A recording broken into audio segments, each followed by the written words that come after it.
Good evening, Belize. It's Wednesday and you're watching News 5. I'm Sabrina Daly. Thanks for joining us. Here's what we're following tonight.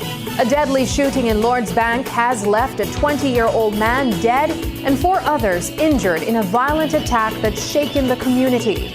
In Belmopan, tragedy struck when a mother of 5 lost her life in a motorcycle crash. Meanwhile, the Minister of Home Affairs is making the rounds, touring police stations across the Eastern Division and addressing the troubling conditions at the Raccoon Street headquarters.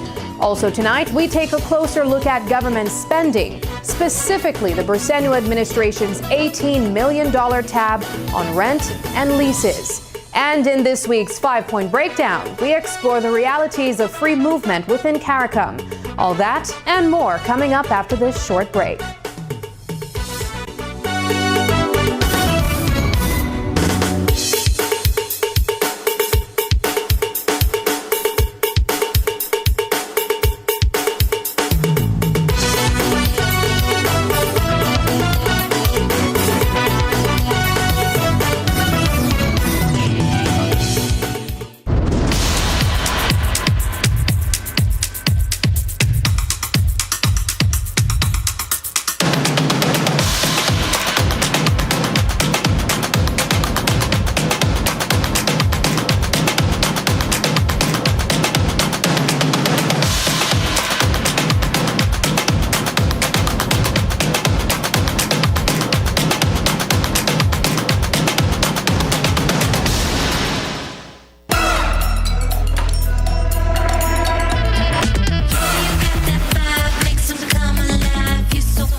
This newscast is brought to you by the Belize Bank Limited. Our country, your bank. Welcome back.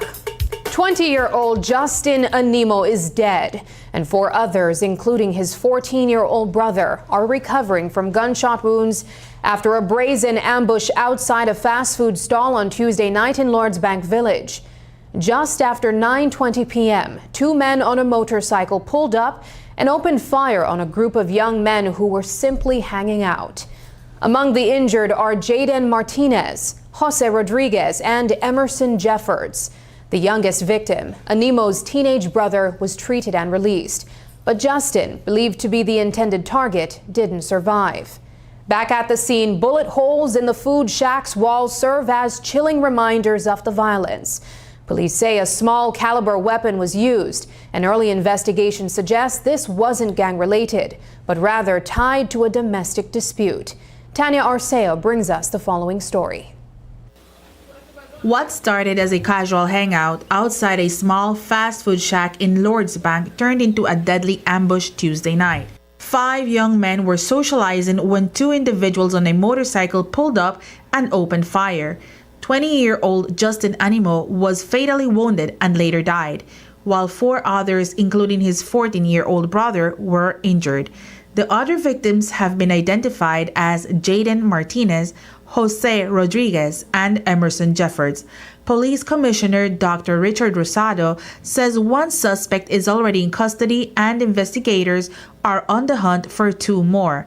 While the murder weapon hasn't been found, authorities believe a small caliber firearm was used. Rosado also confirmed that none of the victims had criminal records, and current intelligence suggests this wasn't gang-related.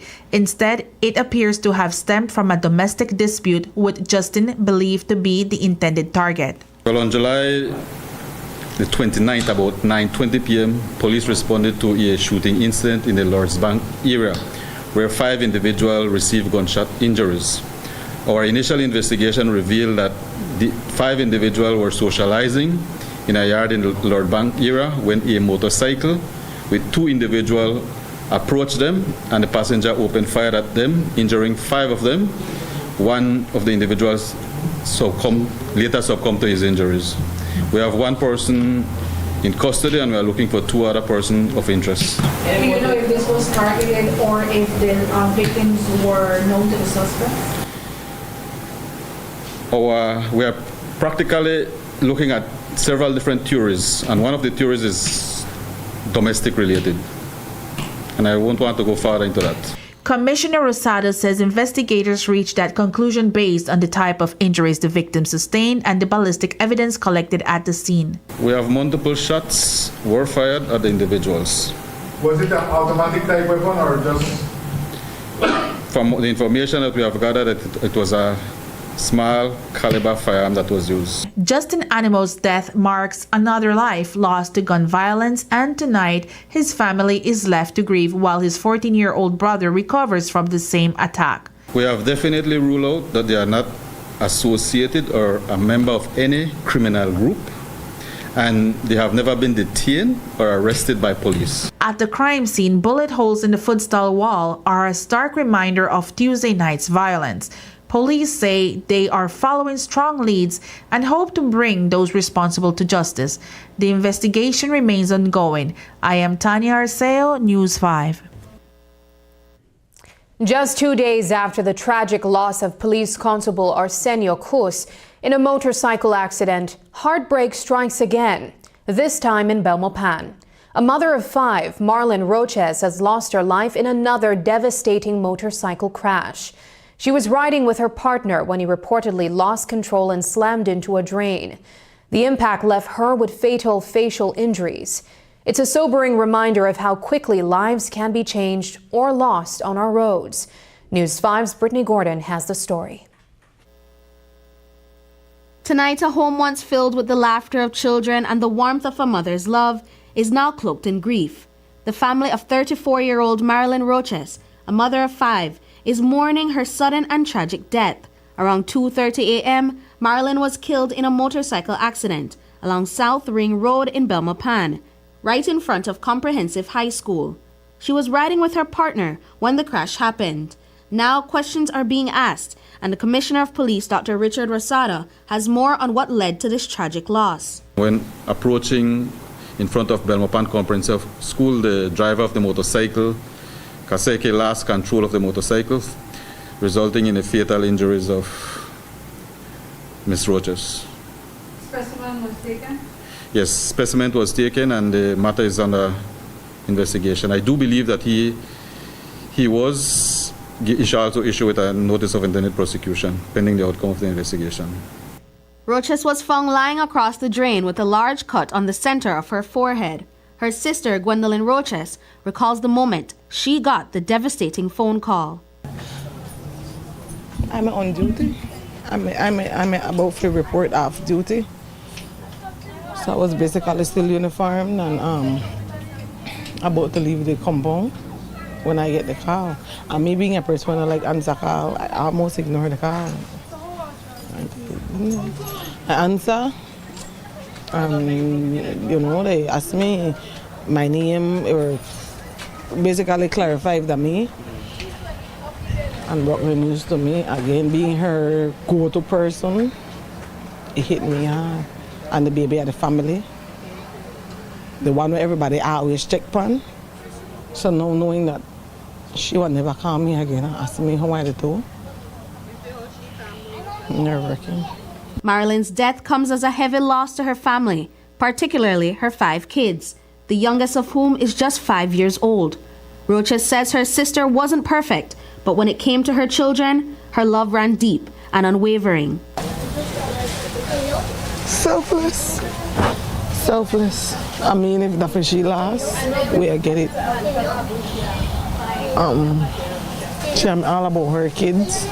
She me like party, so that's our biggest problem with her because she never will give up a party. You know, she me about to be a granny. Her daughter, pregnant, and it's gonna be her first grandchild. So we me excited for she as much as she me excited for herself. But I'm a selfless person. Like she ain't give up with last for everybody. Me have a lot of energy. I would have said the most energy out of all of we. Investigations reveal that Roches was not wearing a helmet at the time of her death, a fact that deepens the pain her family is currently feeling, as they knew Marilyn loved to travel at high speeds. Worldwide, anybody would know she am the crazy one out of the 16 that we were with mom.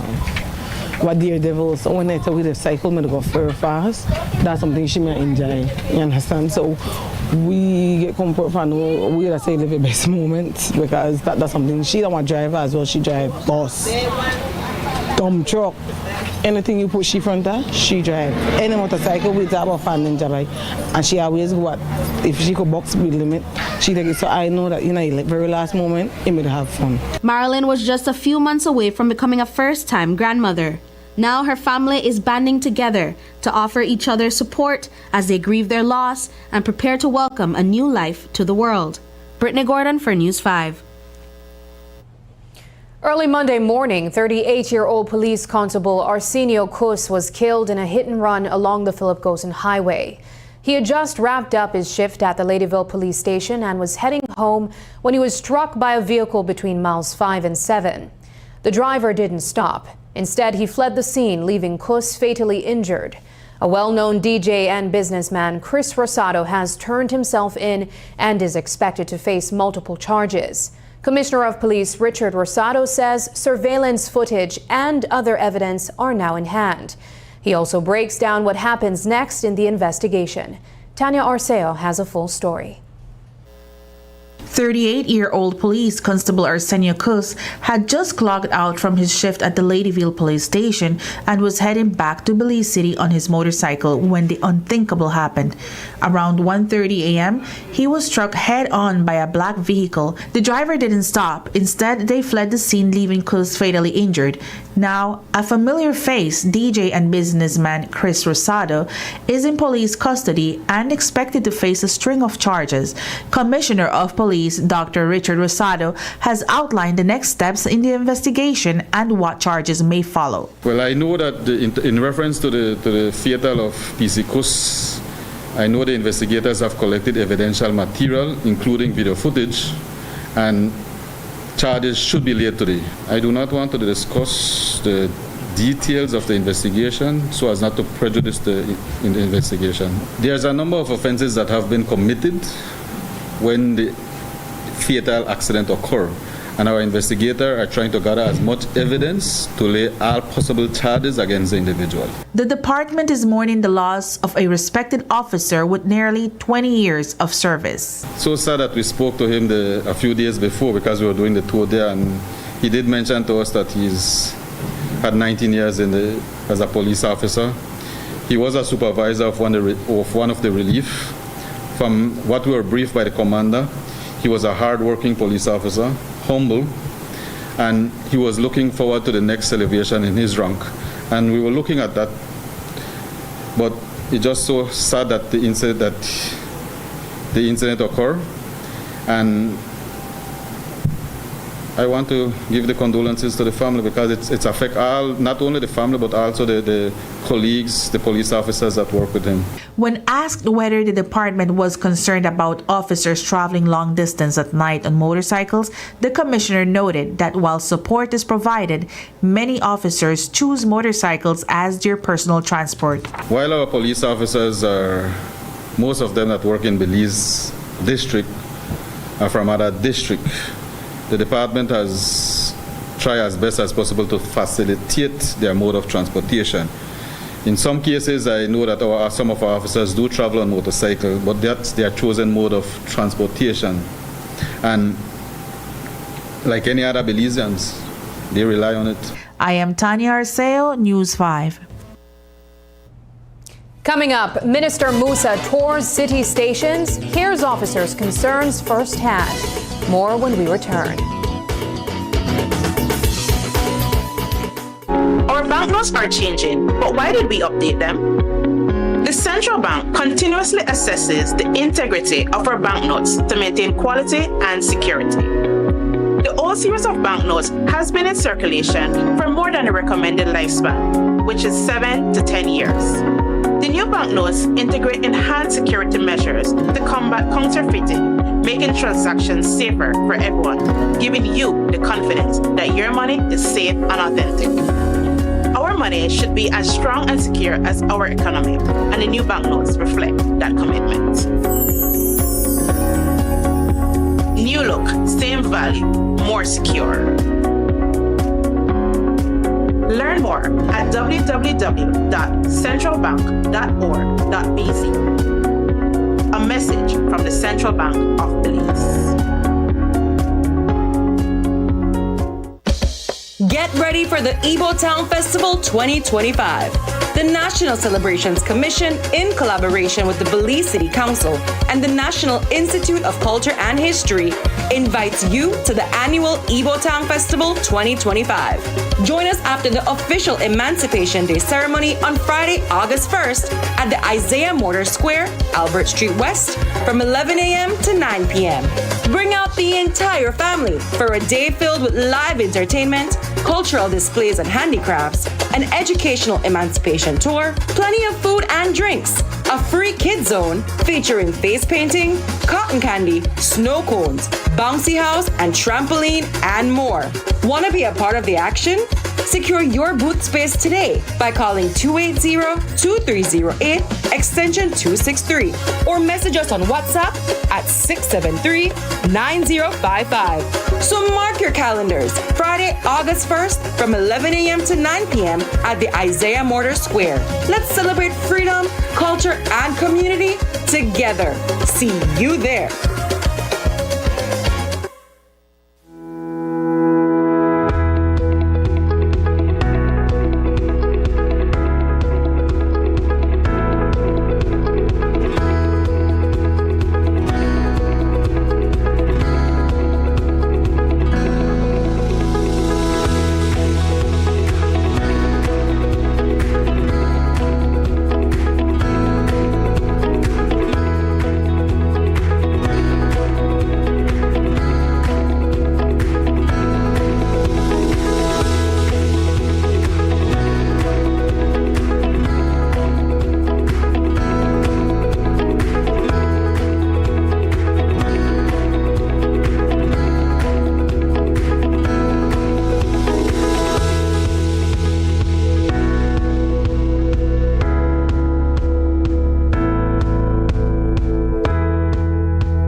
Vote for your favorite KTV contestant by texting the number of votes followed by a space, then your contestant's number, and send it to Smart Code 585. Here are this week's contestants. And if you're creeping, please don't let it show.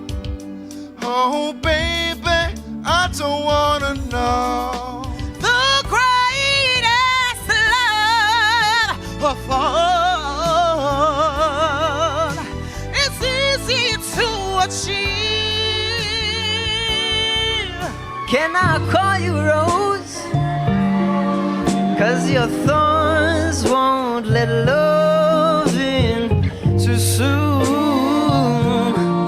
Some people want it all, but I don't want nothing at all. If it ain't you, baby, if I ain't got you, baby, walk that mile until the end. So come on and give me a chance. Baby, I wish that you would, 'cause you keep telling me this and telling me that. You say once I'm with you, I'll never go back. Remember, voting ends on Sunday at midnight. And don't forget to tune in every Tuesday at 8 p.m. only on Greater Belize Media.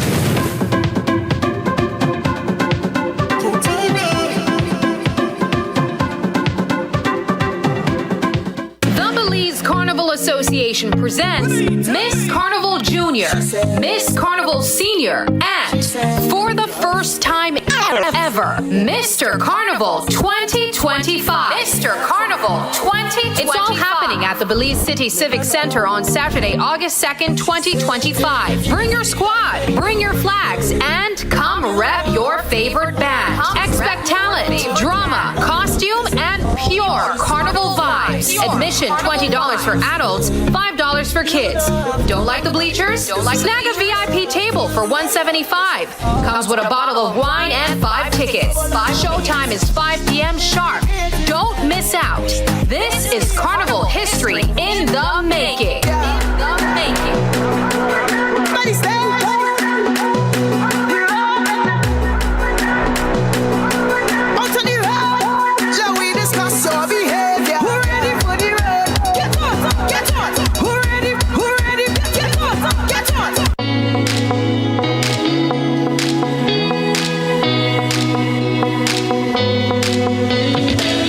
Oh man, one more stroll and my data is done.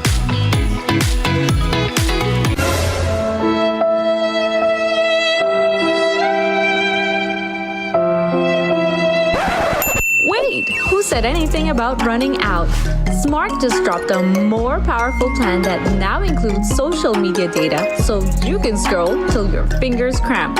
Enjoy free social media data now included in our Flex Choice and Select postpaid plans. Visit any Smart showroom to sign up today because connectivity just got even better. Smart, bringing people together. Today marked the start of a focus tour across Eastern Division police stations led by Minister Karim Musa. It's part of a broader effort to connect directly with officers, not just the top brass, but those on the front lines. Last week, the team visited rural communities and island stations like Keycocker and San Pedro. But today, the spotlight was on Dean Street and Raccoon Street police stations in Belize City. Minister Musa says he wants to hear firsthand what officers are facing, professionally and personally, and figure out how to better allocate resources in the upcoming budget. And the need is clear. On Raccoon Street, for example, officers are still working under a roof that's been leaking since the 1990s, just a year after the building was constructed. It now houses around 300 staff members, and finding a long-term fix is high on the priority list. This part of the tour, commencing today, is specifically for the Eastern Division. Last week we were able to visit the rural communities, including the island stations, Keycocker and San Pedro. And this morning, thus far, we have visited the police station on Dean Street, King Street, and then, of course, here at Raccoon Street Police Station. The importance of this tour is to have a very intimate one-on-one with our police officers, not just with the high command of each formation, but to hear from each of our officers what their concerns are professionally as well as personally, and to see how best we can prioritize our resources moving forward for this budget year. Right now, as you could imagine, we're sitting inside one of the buildings that has been a huge concern for the department, not just this year, not just the last 5 years, but since the 1990s. This roof has been leaking since the 1990s, the year after it was built. And so it has been a recurring issue. We have done a lot of patchwork. I'm talking the previous administrations, not our administration. And we are trying to see what is the best possible solution, because this building currently houses approximately 300 staff members. Imagine showing up to work every day, knowing the roof above your head could leak at any moment, soaking not just your desk, but your morale. That's the reality for nearly 300 officers stationed at the Raccoon Street Police Station in Belize City. And while a brand new building is in the pipeline under the Cabay project set for Chetomal Street, that's still a year or two away. In the meantime, Musa says urgent repairs are needed now because officers can't keep working under these conditions. We had some personnel from the Ministry of MIDH come in to do an assessment, because at some point it was said that the building is condemned. But that is not in fact the report that we're getting, that there are remedial works that can take place. But of course, the fundamental issue with this building is the roofing. And so we are getting quotations. We have submitted actually quotations, I think about 3 weeks ago, to the Ministry of Finance for there to be constructed an actual roof on top of this building, because there's none. It's an actual flat roof, cement roof, but to build an actual canopy roof to prevent the type of leakage that we've been seeing that doesn't affect only the third floor, but it affects the second floor and even some of the offices on the first floor. Once that roofing issue has been repaired, then we will look at the internal repairs to the building, the office spaces. We do have the Cabay project that will construct a building, a second building on Chetomal Street, which a lot of the personnel will be relocated to. But that will take some time, a year or two. The 911 center, all our administration staff will be moved over there. And so a lot of office space will be freed up on this side. But at the same time, even though that's going to be a year or two, we have to find ways to repair now, because this is an urgent situation that we've been seeing recurring every single year. Tonight, we're diving into the dollars and cents behind government rentals, and what we found might surprise you. News 5 asked the Ministry of Public Service for a full breakdown of what taxpayers are shelling out for rental properties. Instead of detailed figures, we got pointed to the proposed budget for 2025 to 2026. And let's just say the numbers speak volumes. The Bersenio administration is estimating a staggering $18.6 million in recurrent spending on rents and leases. That covers everything from office spaces to vehicles and other buildings. That's $16 million more than what was previously understood. From the judiciary to the Prime Minister's office and across key ministries like health, finance, and foreign affairs, the rental tab is climbing fast. In some cases, budgets have doubled in just 1 year. And while some of that spending is local, a big chunk is going toward housing diplomats and renting office space overseas. So where exactly is all this money going, and why the sudden spike? Here's Paul Lopez with that story. In response to News 5's request for a full and complete breakdown of the government's expenditure on rental properties, the Ministry of Public Service did not provide the detailed figures. Instead, they referred News 5 to the proposed budget for fiscal year 2025-2026. Well, the figures are revealing, to say the least. According to the Briceño administration's budget proposal, recurrent expenditure on rents and leases is estimated at $18.6 million. Now, that includes office space rentals, vehicle rentals, and building rentals for other purposes. But that is $16 million more than what was initially understood to be the cost to taxpayers. A further analysis of the budget by the ministry reveals that the judiciary is shelling out an estimated $48,000 annually on rent and leases. To be clear, all the total figures provided in this report also include vehicle rentals. However, that's a jump from $17,000 in the last estimated budget.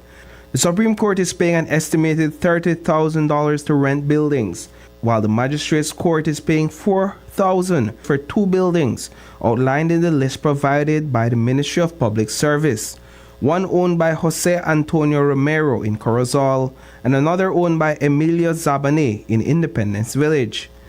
On the other hand, the Ministry of Public Service and Governance and Disaster Risk Management pays out an estimated $11,600,000 of taxpayers' money for rents and leases overall. Here's what comes out of that figure for buildings and office rentals: $8 million to rent and lease office space, $3 million for dwelling or living quarters, and an additional $39,000 to rent other buildings. All these figures are contained within the estimated budget. In the Office of the Prime Minister, $100,000 was designated for rents and leases, with $21,000 going to building rentals for strategic management and administration.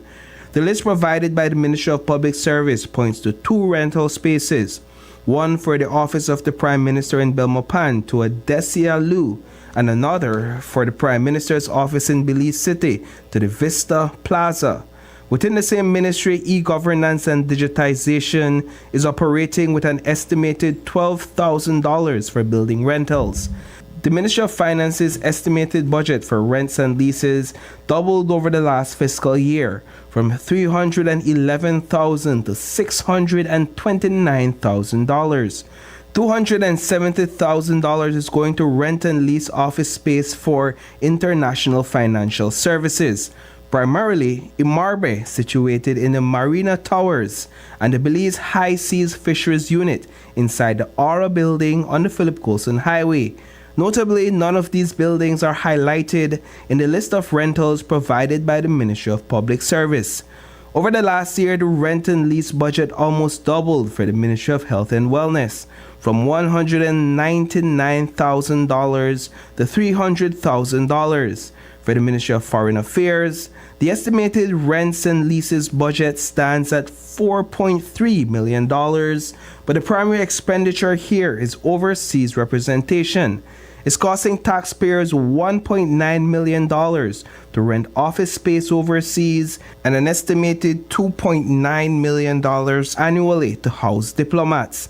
And we're only beginning to scratch the surface of what the rent and lease agreements are costing taxpayers. But for all these figures, we've had to rely on the budget estimates because the Ministry of Public Service has refused to release copies of those individual rental agreements. Reporting for News 5, I am Paul Lopez. We will continue our breakdown in a subsequent newscast. After the break, 4 nations, 1 Caribbean, a bold step toward free movement. But first, here's the latest weather update from the Belize Met Service.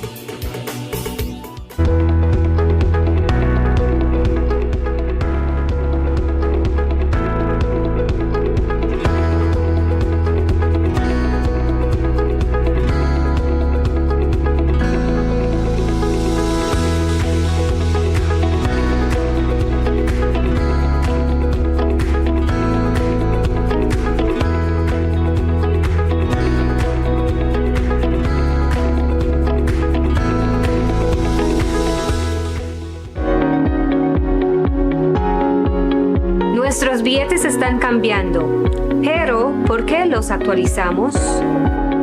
El Banco Central evalúa continuamente la integridad de nuestros billetes para mantener la calidad y la seguridad.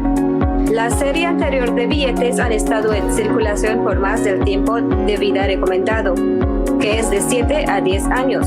Los nuevos billetes integran medidas de seguridad mejoradas para combatir la falsificación, haciendo las transacciones más seguras para todos, dándoles la confianza de que su dinero es seguro y auténtico. Nuestro dinero debe ser tan fuerte como nuestra economía, y los nuevos billetes reflejan ese compromiso.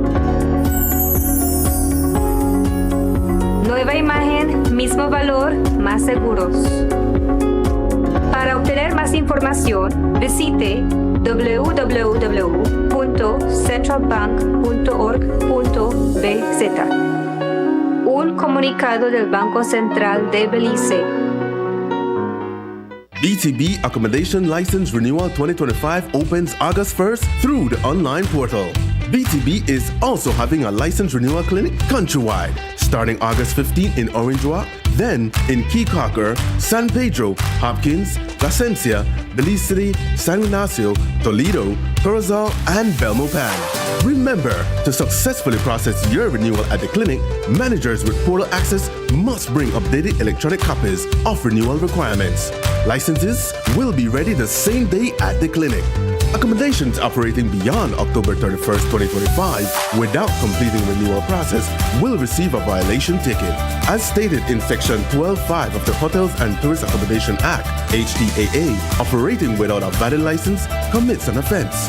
For more information, please contact our compliance officers at 227-2420 extension pound 290 or email hotels@belizetourismboard.org. Renew your BTB accommodations license through the online portal starting August 1st, 2025, or look out for the renewal clinic near you.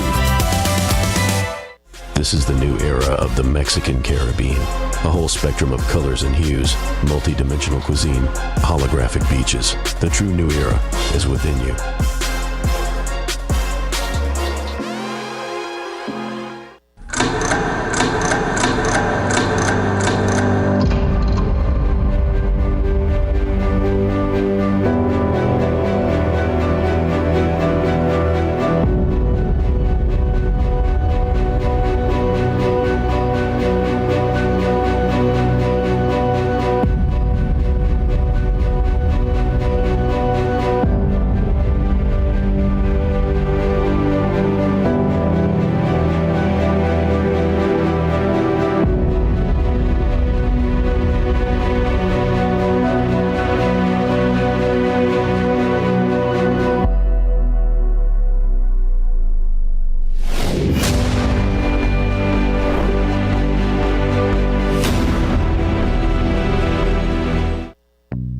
Stop wasting your time and money.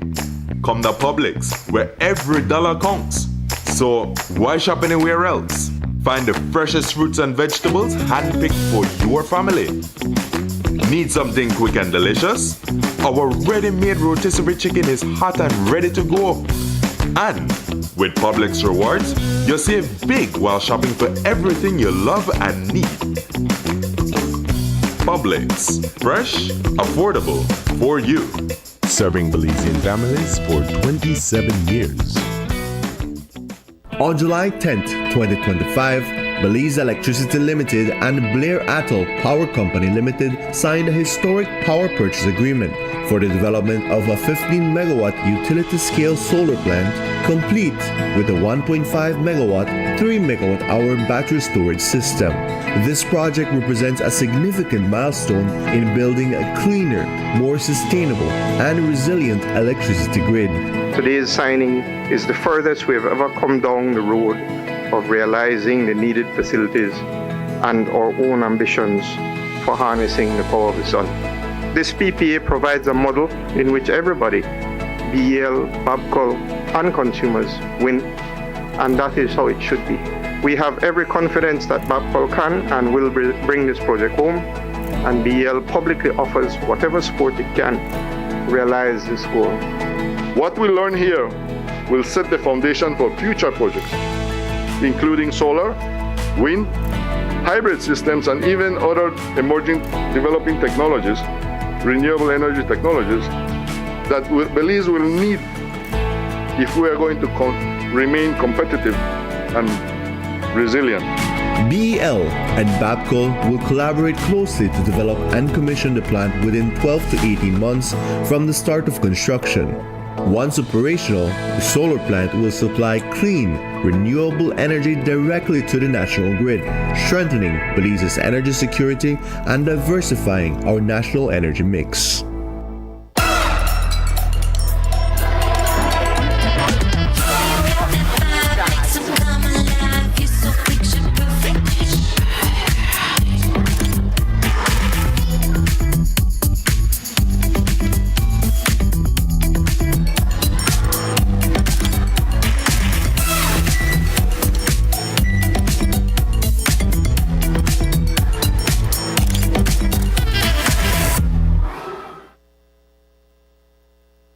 In just 2 months, Belizeans will have a whole new level of freedom across the Caribbean, traveling, working, and living in 3 other CARICOM countries like never before.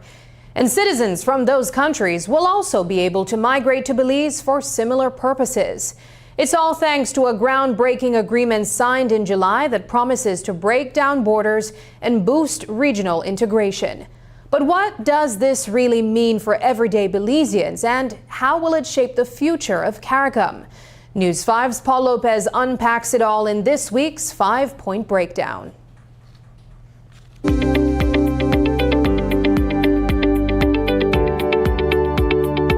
4 Caribbean nations, including Belize, Dominica, Barbados, and St. Vincent and the Grenadines, have decided to take their partnership to the next level.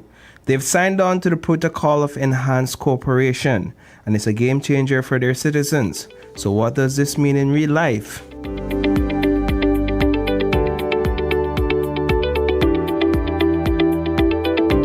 If you're from any of these 4 countries, you'll now be able to live, work, study, and access healthcare and other essential services with no residency or work permit needed. You can come and go freely, just like you would at home. This protocol was first adopted back in March 2022 during the CARICOM meeting in Belize, but now it's really starting to take shape with these 4 countries leading the way. There is a case for where a few countries are prepared to move, that they can do so through an enhanced cooperation agreement. This will mean that where I think the threshold is 3 countries raise an issue. Once we can reach an agreement of 2/3 of the community, that we can go ahead without unanimity. So that enhanced cooperation is critical towards us being able to progress within the community without necessarily requiring everybody to move at the same pace.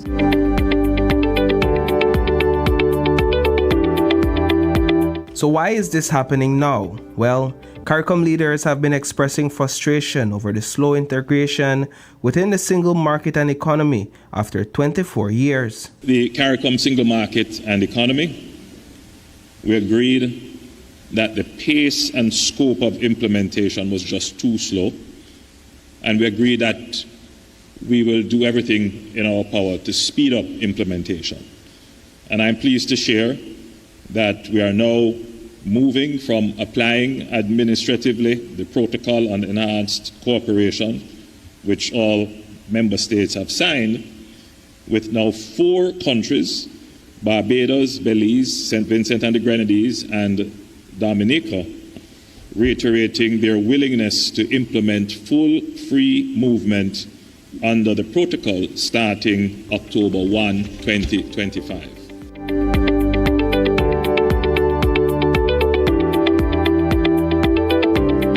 Prior to the Protocol on Enhanced Cooperation, Belize had limited implementation on free movement provisions. With the cooperation agreement, Belize has fast-tracked its regional integration efforts by allowing the participating member states to move, live, work, and access service freely. Prime Minister John Briceño describes the move as an opportunity for economic growth, while Minister of Foreign Affairs Francis Fonseca welcomed the initiative. If you were to talk to the private sector, they will tell you that we need more people, we need more workers, we need workers desperately, not only at the lower level, but middle management and upper management. So we're hoping that by doing that, maybe instead of bringing people all the way from England or anywhere in the world, our CARICOM brothers and sisters can come to Belize and to help in the development of this country. We are a proud member of CARICOM, and we are a proud members of CARICOM. Our brothers and sisters in CARICOM deserve the opportunity, as do Belizeans, to travel to these different countries, these countries that have started out. But not everyone's on board with Belize's bold move. The country's inclusion in this enhanced cooperation agreement has stirred up some debate. Opposition voices, including Leeds Senator Patrick Farber, are raising concerns, especially about job competition. They worry that opening the doors too wide could put Belizeans at a disadvantage in the job market. And there's another concern: migration control. Given Belize's proximity to the United States, some are questioning how this agreement might impact border management and population flow.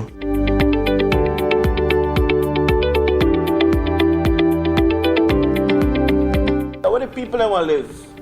Because we don't know got enough housing here. Because that's another thing that they don't tell us. When these people come, the government has said they will treat them almost as if like they're citizens of this country. Well, newsflash, the government can't take care of the existing citizenry of this country. Now we are bringing other people to take care of them. You know what the problem is, right? Belize is on the mainland, Belize is next to Mexico, and the United States is right there. So all of them people from Ellie Island where want to cross one border easily now have access to Belize without having come for a visa. And this is what got us in the problem with Jamaica a little while ago.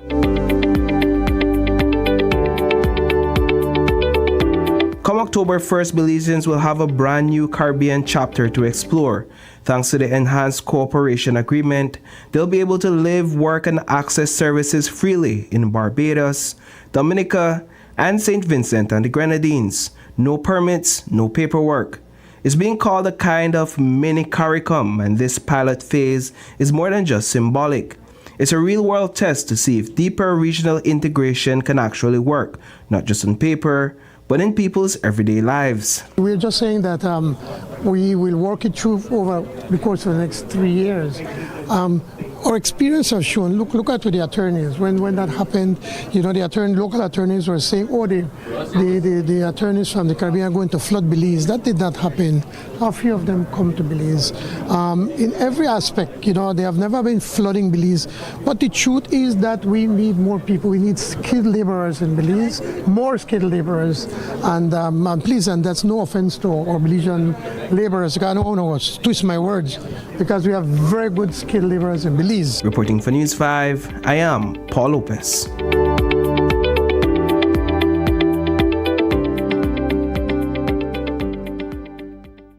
When we return, Belmopan residents weigh in on 13th Amendment bill.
ready for back to school with Benny's B-Books.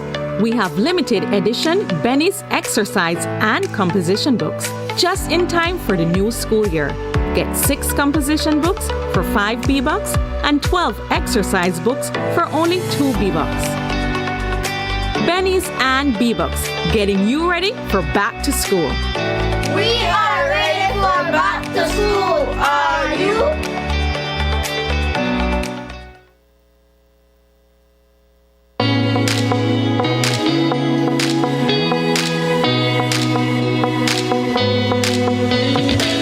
Oh man, one more scroll and my data is done.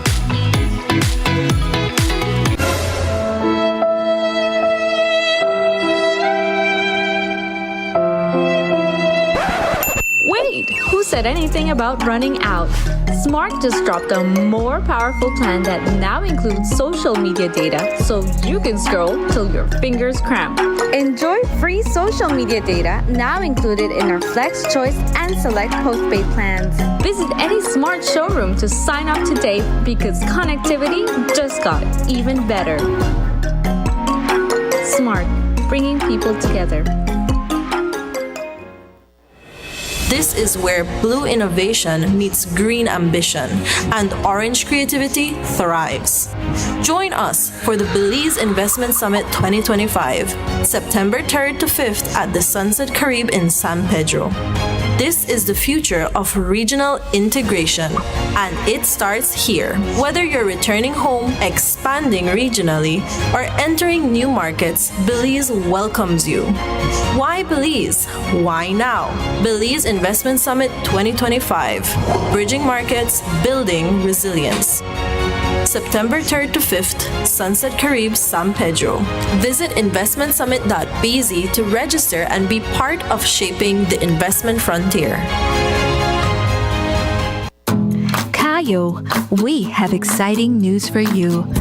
RFNG Life Insurance is now officially in your town.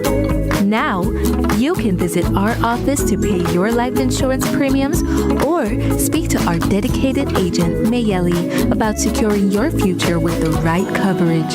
Hi, my name is Mayeli Hoy, your designated agent here at RFNG Life in the Kayo District. I'm here to help you explore your options, answer your questions, and find the perfect policy for you and your loved ones. Whether you're looking for life insurance, critical illness coverage, or future saving plans, we've got you covered. Take the first step towards securing a stable and prosperous financial future for you and your family. RFNG Life Insurance, now in Kayo. And don't miss our upcoming health fair on July 19, 2025, happening at the Kayo Welcome Center from 9 a.m. to 3 p.m. Come on out and learn more about how we can support your journey to a healthier and more secure future. The second public consultation on the controversial 13th Amendment bill was held in Belmopan, where a few citizens gathered at the University of Belize's conference center to share their thoughts. It's a bill aimed at tackling Belize's mounting problem with gang-related crimes. The Briceño administration maintains that the 13th Amendment is a key to tackling it head-on. But public opinion is mixed. Some Belizeans say it's time to use every tool available to stop the bloodshed and save lives. But others are sounding the alarm, worried that the bill gives police too much unchecked power, especially when it comes to searching, seizing, and arresting without a warrant. News 5's Brittany Gordon was present to hear what citizens have to say. It was a low turnout today at the University of Belize Conference Center, where the government was hosting the second public consultation to discuss the widely debated 13th Amendment bill. It's a chance for members of the public to come forward and raise their questions and concerns before the bill makes its way into the Constitution. Despite the lack of attendees at both consultations, Henry Charles Usher, chairman of the People's United Party, was optimistic that they would be a success. I think that it's important that we hear the public's views. As I mentioned this morning, and the leader of the opposition mentioned, this is not the only way in which the public can submit their recommendations or their criticisms, questions on this particular bill. They can do so in person at these public consultations, in writing to the National Assembly, or by email also to the National Assembly. So maybe some persons would prefer to do it that way. The recent presentation clarified a key point about the proposed amendment. Officials say it won't give police the power to arrest without reasonable suspicion. In fact, anyone detained would still have the right to a tribunal review to determine if they should remain in custody. But not everyone sold on the idea. Glenn Myvitt, a concerned citizen, says the language is still too vague, and that ambiguity has him worried. We have a police department that is full of hubris and very petty. Visible suspicion to them may be depending on where you live, the color of your skin, the clothes you're wearing. Just a few examples. Why did you decide to come to the consultation and share your concerns? Because I'm a Belizean by birth and I'm a very concerned citizen, and I know this will impact those who are less marginalized. The tribunal would consist of representatives selected by the Chief Justice and the Governor General, who will hear the police department's claim of reasonable suspicion for the arrest. Usher says that this is not a new piece of legislation. Well, I think it's important, yes, and that question was raised in terms of what does reasonable suspicion mean. I think the representative from the Attorney General's Ministry, Consul Shepard, explained that reasonable suspicion is a legal term. It is something that has been fleshed out in a number of cases. So you can look at case law. You can also look at different legislations around the world that really speak on the matter of reasonable suspicion. So I think it's something that, like one of the last suggestions from an attorney, was that we put in the bill itself the criteria that defines reasonable suspicion. Is something that certainly we can look at, but there is a body of law out there that speaks on this particular matter. Another resident voiced her concerns with the bill. She explains that while she does not oppose the use of states of emergency, she does not see why it must be written into the Constitution. I understand the reason for the SOE. I am not entirely comfortable with how it operates, but I understand the reason for it. What I still don't fully understand is why the need to change the Constitution. I think that's a bridge too far. Following the consultation, several attendees stated that their research into the bill will continue. Usher explains that the government will be compiling all suggestions and concerns for review before the matter is decided. Well, I think that there have been very good suggestions in terms of maybe supporting parts of the bill, but also amending other parts of the bill. We heard from persons who coming from a human rights perspective. We heard from persons speaking from their legal training, being attorneys at law or having training in other fields. I think what is important is that we put all of these recommendations and suggestions together and we take it back to the House Committee, and of course when the bill is brought up for second reading, a report will be submitted to the House of Representatives before that second reading and that debate is done. At this time, the government has no concrete plans for another consultation. However, further suggestions can be emailed to the government for review. Brittany Gordon for News 5. On Tuesday afternoon, union leaders sat down with staff members to talk about a major shakeup, the transition to a semi-autonomous revenue authority. But not everyone's feeling heard. The Public Service Union says this change is being rolled out without proper consultation. President Dean Flowers is holding no punches. He says even top-level staff are being left in the dark. For the union, it's more about respect, transparency, and making sure workers aren't sidelined in the process than it is about policy. After hearing back from the employees today, we've been given a mandate to prepare a position paper for Cabinet. And Cabinet needs to know employees have never been consulted.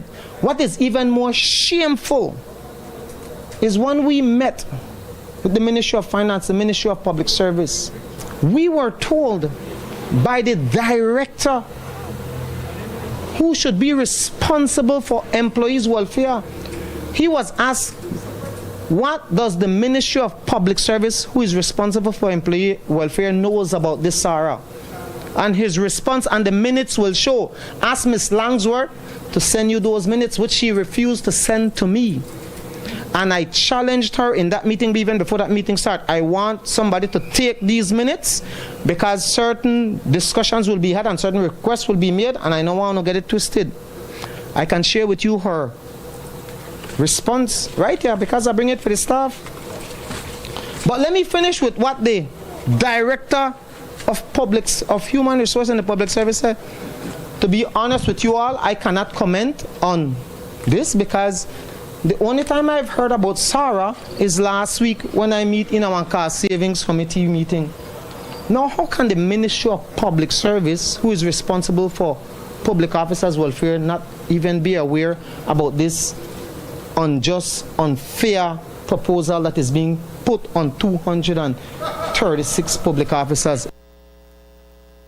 PSU President Dean Flowers says that while the union cannot determine government policies, it can influence how those policies are implemented.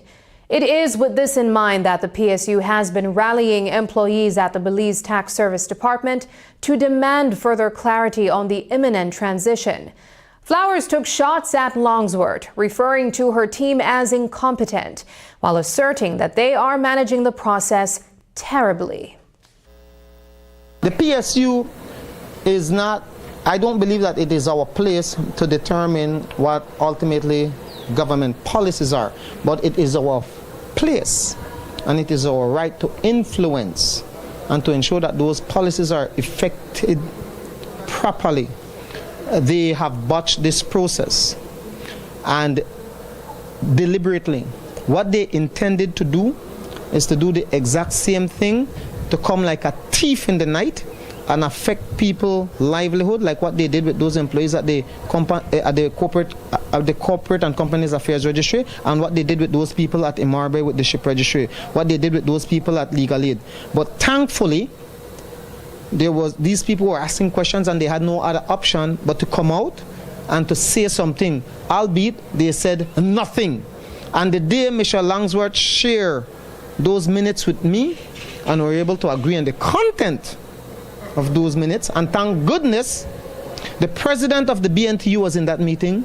Thank goodness the human resource director of MPS was in that meeting. Thank goodness the president of APSSM and retired chief magistrate was in that building. So they all know what was said and what wasn't said, and those minutes need to reflect the gross incompetence of Ms. Langsworth and her team, and the fact that they don't know what the hell they're doing and that they're managing this process terribly. Last night, we brought you the growing concerns from employees at the Belize Tax Service over the government's plan to transition the department into a semi-autonomous revenue authority by December. Public Service Union President Dean Flowers says the move feels like a slight to staff who've been left out of key conversations. While the government insists the change will boost efficiency and revenue collection, the union is demanding more transparency. Today, Minister of Public Service Henry Charles Usher weighed in, offering his perspective on the controversy and what the transition really means for public officers. The options that are open to them right now, as was explained last night, is that they can remain with the newly formed semi-autonomous revenue authority. They can remain in the public service and be placed somewhere in the wider public service, or well, I didn't know that this was an option that they would be able to leave their job, but I don't see that as being one. But certainly it is something that we have to be very cognizant of. We have to work with the employees. As the Minister of Public Service, I have to make sure that the public officers are treated fairly, that they are their options, everything is explained to them, and that's something that we are doing. I'm glad that the union was able to have that meeting with them yesterday, and I think that there are questions that have come up, and these questions need to be answered. Their issue is that they would have to reapply. They already have a job, and they would have to reapply, and there's a chance that they don't get accepted into that job and are put into the wider public service. They're saying this is unfair, and it destroys their dignity. Well, I don't know that I wouldn't go so far as saying that it's a matter of destroying their dignity, but in terms of the question as to whether the interview process would be a part of them staying with the new Revenue Authority, that's something that the Revenue Authority would have to determine. They were hired by the Ministry of Public Service. Their terms and conditions of service are determined by the Public Service Commission. Currently, if these employees choose to remain in the public service, then of course they would then be, we need to find a new place for them within the public service. But if they go and start to work with the new Revenue Authority, they are choosing to work under the terms and conditions of that authority, which may include an interview process. I haven't seen that part of it as yet. I haven't really looked at what the Revenue Authority is going to do. My main goal right now is to make sure that the public officers are treated fairly, that they have all of the information, and that those that remain in the public service, we can find somewhere for them to go. I believe there are about 226 employees under the Belize Tax Service, so we have to make sure that we can find jobs for them in the event that they want to remain in the public service. Up next, 3-day men's retreat offers faith and fellowship. La formación del Centro Neurológico del Hospital Galenia es que esas enfermedades que son altamente complejas y que muchos de nuestros pacientes tenían que emigrar hacia otra parte de la República u otra parte de México ahora puedan ser atendidos aquí. La atención quirúrgica en el centro neurológico se forma dentro de un grupo multidisciplinario que incluye tanto neurólogos, médicos internistas, ortopedistas, neurocirujanos, pediatras. Y este esfuerzo que se ha realizado para conjuntar todos los especialistas es para siempre brindar al paciente un abordaje multidisciplinario y transversal. Evidentemente, mientras más rápido podamos llegar al diagnóstico de los pacientes, más rápido podemos tratarlos, resolverlos y por ende mejor resultado vamos a tener al final. Entonces creo que la prioridad y el fundamento principal de un proyecto como este es justamente eso, que no se pierda tiempo de forma innecesaria para poder al final del día llegar al mejor de los resultados con un tratamiento completo, integral y oportuno. Y las visiones desde diferentes perspectivas nos permiten tener pues el mejor tratamiento y la mejor opción para el paciente. Tenemos la capacidad técnica, operativa, profesional y la infraestructura de poder establecer una atención neurológica de alta calidad.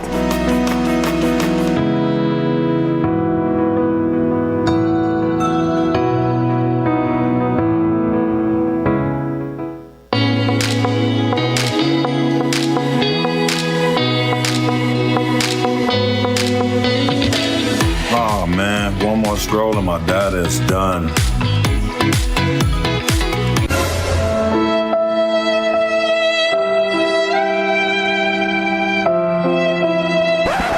Wait, who said anything about running out? Smart just dropped a more powerful plan that now includes social media data so you can scroll till your fingers cramp. Enjoy free social media data now included in our Flex Choice and Select postpaid plans. Visit any Smart showroom to sign up today because connectivity just got even better. Smart, bringing people together.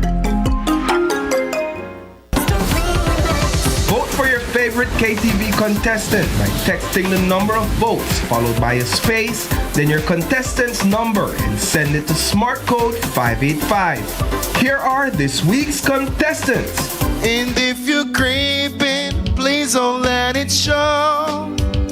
Oh baby, I don't wanna know the greatest love of all.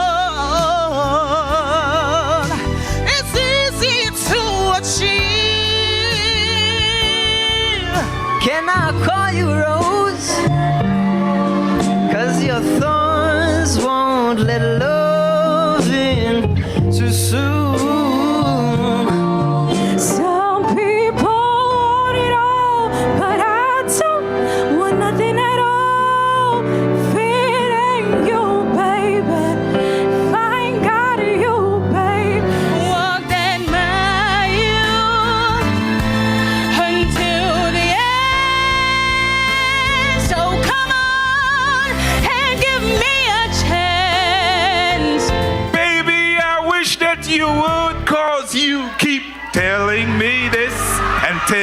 me that you say once I'm with you, I'll never go back. Remember, voting ends on Sunday at midnight, and don't forget to tune in every Tuesday at 8 p.m. only on Greater Belize Media.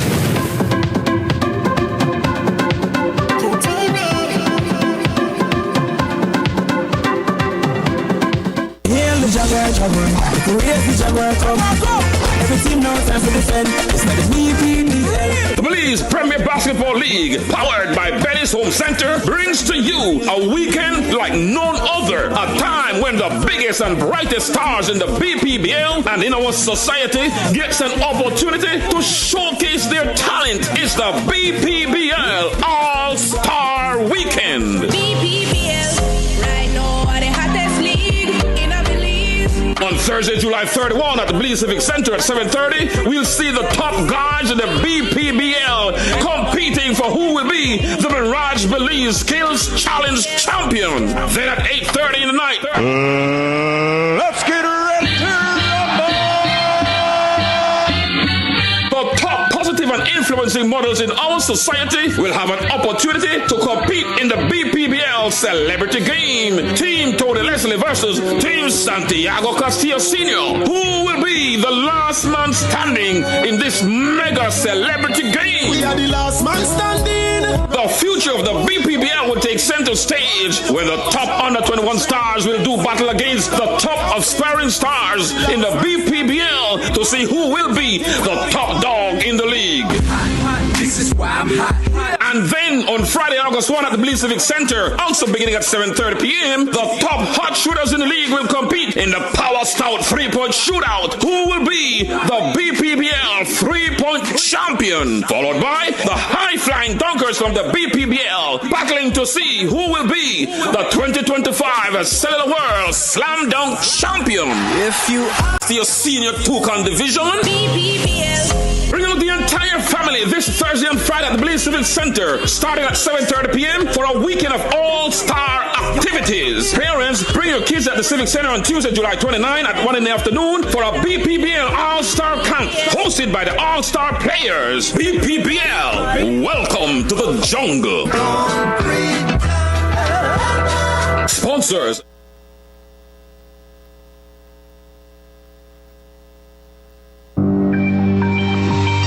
Dengue and Zika alert. Do your part by preventing mosquito breeding. The Ministry of Health reminds the public that as we enter the rainy season, be aware of the dangers of dengue, chikungunya, and Zika. These are infectious diseases that are transmitted by the bite of Aedes aegypti and Aedes albopictus mosquitoes. These mosquitoes are most active in early morning and late afternoon. Activities that should be done to prevent dengue and Zika include: avoid having containers that can collect water in your yard. Cover water storage containers such as drums. Change the water in flower pots every 4 or 5 days. These are ideal breeding sites for the mosquito. With the elimination of breeding sites in and around the yard, dengue and Zika can be avoided. Dengue and Zika begin with sudden onset of high fever. Other signs and symptoms include rash, joint pain, eye pain. The public is also encouraged to use mosquito repellent spray or lotion on the body or clothing. Do your part by preventing mosquito breeding. A health and wellness message from your Ministry of Health. Recently, the Briceño administration committed to increasing the university's subvention by $1.1 million. But that still falls short of what the faculty and staff have been demanding. The University of Belize Faculty and Staff Union says the increase is nearly a decade overdue and still $1.3 million shy of what's needed. The government, however, maintains that UB is already getting enough support through other channels. Today we spoke with PUP Chairman Henry Charles Usher, who doubled down on that position and explained why the current approach, in their view, is justified. Question that should be asked is, what total is the government giving to UB, because in addition to the subvention, government is providing assistance to students, which goes directly to the University of Belize's account. I think the last fiscal year, the assistance totaled $5 million, or close to $5 million. So in reality, it was close to $12.5 million, which was what the University of Belize was receiving directly from the government of Belize, being the subvention and the assistance to students. The increase of the subvention now does not affect the assistance to the students, so you will see an increase there as well. Not an increase to the total amount will be increased. So certainly that is where we have to look at. Earlier this week, we told you about a major court ruling that's left the Belize Sugarcane Farmers Association on the hook for over $500,000 in damages, stemming from a blockade back in December 2021. The association says the government had previously promised to cover the cost on behalf of the farmers. So will they follow through? Today, we put that question to PUP Chairman Henry Charles Usher. Here's what he had to say about the government's position and whether that promise still stands. The decision was recently made. We have not had a cabinet decision or a cabinet meeting yet to go over the decision, to hear the advice of the Attorney General. And when that cabinet meeting is concluded and a decision is made, then we can explain to the public, explain to the media the way forward. Does the government regret giving the indemnity? You're asking me to talk on behalf of the entire government? I don't think I can do that. Personally, sir, in hindsight, do you think I think it's a decision made by the cabinet to support our cane farmers and to support the association. So I support the decision of cabinet. If you're looking for a chance to reconnect, reflect, and recharge, there's an open invitation just for you. The Belize Northern District Church of the Nazarene is hosting a 3-day men's retreat. And everyone's welcome. It's happening from August 1st to 3rd at the Lord's Love World Mission Center in Unitedville. This morning, Roma Usher stopped by our studio to share all the details about what promises to be a powerful and uplifting experience. Contributions from the cause will go towards the Bible school, the children's outreach for the no funds good runs, school bags and lunches for the new coming school year, and to help assist anybody who approach the church who are in need of that assistance. What can the men that attend this retreat expect when they get there? They can expect fun. Singles, most naturally there will be events for persons who are not married, church-oriented, putting God first and placing Him above all else as your priority. But it will be a night of fun.